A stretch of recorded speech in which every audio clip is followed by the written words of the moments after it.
Oke, bismillahirrahmanirrahim. Assalamualaikum warahmatullahi wabarakatuh. Selamat pagi teman-teman semua. Apa kabar? Kami harap teman-teman semua dalam keadaan baik, sehat walafiat, dan tidak kurang suatu apapun. Dan juga puasa kita semoga dikuatkan, dilancarkan, diterima oleh Allah Subhanahu wa taala, dilipat gandakan pahalanya, dan semoga kita semua mendapatkan keberkahan di bulan suci yang mulia ini, di bulan yang penuh berkah ini oleh Allah Subhanahu wa taala. Amin ya rabbal alamin. Oke, teman-teman semua, pagi ini kita berjumpa lagi dalam mata kuliah psikologi tasawuf. Pagi hari ini izinkan kami dari kelompok 8 yang akan menyampaikan materi mengenai ahwal. Sebelumnya perkenalkan, saya Imes Timetaroh dan rekan saya Ubaidatus Solihah yang akan membersamai teman-teman pada pagi hari ini. Nah, ahwal itu sendiri sebagaimana yang telah kita ketahui bersama, ahwal itu tidak bisa dilepaskan atau tidak bisa dipisahkan dengan yang namanya makomat dalam ilmu tasawuf ya teman-teman. Nah, namun makomat dan ahwal gitu ya. Namun makomat itu telah disampaikan sebelumnya oleh kelompok sebelum kami gitu. Jadi tugas kami di sini hanya akan membahas tentang ahwal. Nah, kami tidak akan banyak menyampaikan mengenai ahwal ini. Kami hanya akan menyampaikan pengertian ahwal itu sendiri, kemudian konsep ahwal dan tingkatan-tingkatan dalam ahwal. Oke, kalau gitu kita langsung saja ke pembahasan. Oke, materi yang pertama yaitu tentang pengertian dari ahwal itu sendiri. Nah, pengertian sebagaimana biasa terbagi menjadi dua, yaitu menurut bahasa dan menurut istilah, atau secara etimologi dan secara terminologi. Adapun ahwal secara etimologi yaitu ahwal ini adalah jamak dari hal ya teman-teman. Jadi ahwal itu merupakan kata jamak dari hal gitu. Nah, ahwal ini merupakan sesuatu atau keadaan yang menyelimuti kolbu yang diciptakan Allah dalam hati manusia tanpa sang sufi minta dan menolak, karena keadaan itu apabila datang dan mempertahankannya apabila pergi. Jadi, ahwal adalah suatu anugerah pemberian dari Allah Subhanahu wa taala karena ketaatan manusia dan beribadahnya secara terus-menerus. Kemudian pengertian yang kedua yaitu pengertian secara terminologi, bahwa ahwal ialah kondisi spiritual yang menguasai kolbu, di mana ahwal itu masuk dalam diri seseorang sebagai karunia yang diberikan oleh Allah. Ahwal itu muncul dan hilang dalam diri seseorang tanpa melalui usaha dan perjalanan tertentu. Karena apa gitu? Karena hal itu disebabkan ahwal itu muncul dan hilang secara spontanitas, tiba-tiba dan tidak disengaja gitu. Nah, ahwal ini bisa muncul pada diri seseorang pada waktu yang lama ataupun kadang hanya sementara. Kemudian di sini ada Al-Khusyairi menambahkan bahwa dalam ahwal itu terdapat keadaan-keadaan tertentu yang sifatnya tidak menetap. Jika keadaan ini kekal, maka dapat memungkinkan akan naik menuju keadaan yang lebih tinggi dan seterusnya. Selanjutnya yaitu konsep ahwal. Ya, konsep ahwal yang diperkenalkan sebagai bagian dari pemahaman tasawuf, yaitu sebagai suatu perjalanan spiritual di mana dalam perjalanan tersebut hanya untuk mendekatkan diri kepada Allah. Dalam konteks ini, hal atau ahwal itu merupakan keadaan-keadaan spiritual sesaat yang dialami oleh para pejalan di tengah-tengah perjalanan. Pada umumnya, pengertian pada ahwal ini merupakan suatu kesepakatan di kalangan para sufi. Ahwal tentu saja adalah hasil dari ijtihad para sufi dan bukan merupakan suatu bagian dari kepastian aturan dalam agama Islam atau qat'i ya. Oke, mari kita lanjutkan kepada struktur ahwal atau tingkatan-tingkatan dalam ahwal. Yang pertama ada muraqabah. Nah, apa sih muraqabah itu?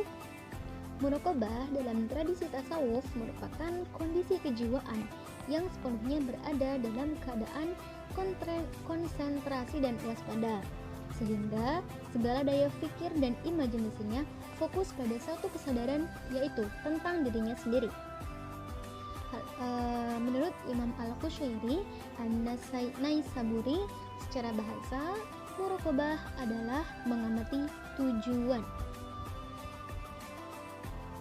Yang kedua yaitu ada mahabbah. Mahabbah atau cinta berarti keteguhan dan kemantapan. Nah, dikatakan cinta dari kata hab atau biji-bijian yang merupakan jamak dari habbat. Dan habbatul qalb adalah sesuatu yang menjadi penopangnya. Dengan demikian, cinta dinamakan hab dikarenakan ia tersimpan di dalam kolbu. Nah, di sini ada selanjutnya kata hub berasal dari kata hibbah yang berarti biji-bijian dari padang pasir. Cinta dinamai hub adalah lubuk kehidupan seperti hub sebagai benih tumbuh-tumbuhan. Dikatakan juga cinta berasal dari kata hib, tempat yang di dalamnya ada air, dan manakala ia penuh maka tidak ada lagi tempat baginya. Demikian pula manakala hati diluapi cinta, tak ada tempat lagi selain sang kekasih. Oke. Kemudian Allah Subhanahu wa taala berfirman dalam Quran surah Al-Maidah ayat 54. Bismillahirrahmanirrahim. Wa minan nasi may yattakhidhu min dunillahi andadan yuhibbunahum ka hubbillah walladzina amanu ashaddu hubban lillah walau yaral ladzina zalamu idh yarawna al'adzaba anna al-quwwata lillahi jami'an wa anna allaha syadidul 'adzab. Al-ayah artinya, hai orang-orang yang beriman, barang siapa di antara kami yang murtad dari agamanya, maka kelak Allah akan mendatangkan suatu kaum yang Allah mencintai mereka dan mereka pun mencintainya, yang bersikap lembut terhadap orang yang mukmin, yang bersikap keras terhadap orang kafir, yang berjihad di jalan Allah dan tidak takut kepada celaan orang yang suka mencela, karena itulah karunia Allah diberikannya dan Allah Maha Luas lagi Maha Mengetahui. Yang ketiga adalah khauf. Kata khauf tidak jauh maknanya dengan kata wajal, khasyah, rohbah atau haibah, dan masih banyak yang serupa.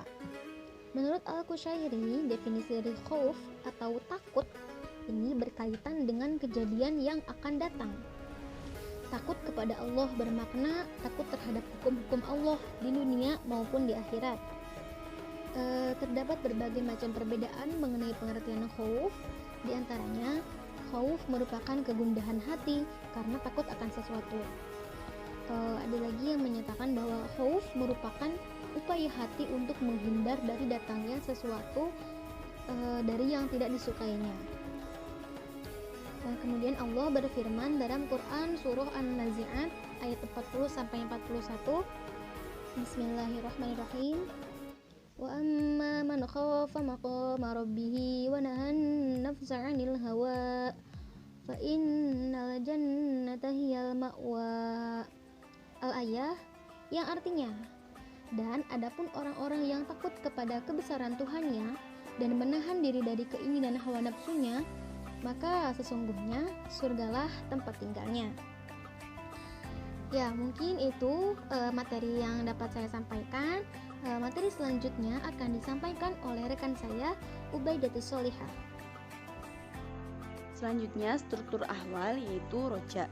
Roja memiliki definisi yang hampir sama dengan khauf, yaitu takut. Roja ini bisa diartikan harapan. harapan yang akan datang pada masa depan. Selanjutnya yaitu ada syauk. Syauk ini bisa diartikan kerinduan, atau definisi dari Ibnu Hafif ialah ketenangan hati yang disebabkan oleh cinta dan keinginan untuk berjumpa serta saling mendekat. Rindu merupakan perjalanan hati menuju kekasih dalam berbagai keadaan. Cinta lebih tinggi daripada rindu. Hal ini dikarenakan rindu ada karena cinta. Selanjutnya yaitu uns, bisa diartikan dengan sukacita. Merupakan kondisi kejiwaan seseorang ketika merasakan dekat dengan Tuhannya. Pendapat lain menjelaskan bahwa uns ialah kegembiraan yang ada pada hati disebabkan mengetahui yang dicintai dan memperoleh apa yang diinginkan. Next, struktur ahwal yang selanjutnya yaitu tumakninah, merupakan ketentraman hati terhadap sesuatu, tidak merasa cemas dan gelisah. Tumakninah hanya akan dijadikan oleh Allah ke dalam hati orang-orang yang beriman. Nah, Allah berfirman bahwa wahai jiwa yang tentram, kembalilah kepada Rabbmu. Selanjutnya musyahadah. Nah, musyahadah ini dari berbagai sumber mengungkapkan bahwa diartikan dan berkaitan dengan muhadharah atau mukasyafah. Orang yang berada pada puncak musyahadah, hatinya senantiasa dipenuhi dengan cahaya ketuhanan. Selanjutnya yaitu adalah yakin. Yakin ini dalam terminologi sufi merupakan perpaduan dari beberapa kosakata yang bermakna sesuatu yang ada dengan sifat-sifat yang menyertai keadaan. Nah, menurut Zunnun, yakin mengajak untuk tidak terlalu berharap. Selanjutnya yaitu ada kesimpulan. Nah, kesimpulannya ini ahwal merupakan suasana atau keadaan yang menyelimuti kalbu atau hati yang diciptakan kepada hak prerogatif Allah dalam hati manusia. Tanpa sang sufi meminta atau mampu menolak keadaan itu apabila datang dan mempertahankannya apabila pergi. Jadi ahwal adalah suatu anugerah pemberian dari Allah Subhanahu wa taala karena ketaatan manusia dan peribadahan secara terus-menerus. Selanjutnya konsep ahwal yang diperkenalkan sebagai bagian dari pemahaman tasawuf, yaitu suatu perjalanan atau suluk di mana dalam perjalanan tersebut hanya untuk mendekatkan diri kepada Allah. Selanjutnya yaitu struktur dalam tasawuf ahwal ada 9. Yang pertama ada muraqabah, ada mahabbah, ada khauf, ada roja, ada syauk, ada uns, ada tumakninah, ada musyahadah, dan ada yakin. Selanjutnya ini sumber referensi dari kami. Terima kasih sudah menyimak video kita hari ini. Salam sehat selalu. Wassalamualaikum warahmatullahi wabarakatuh.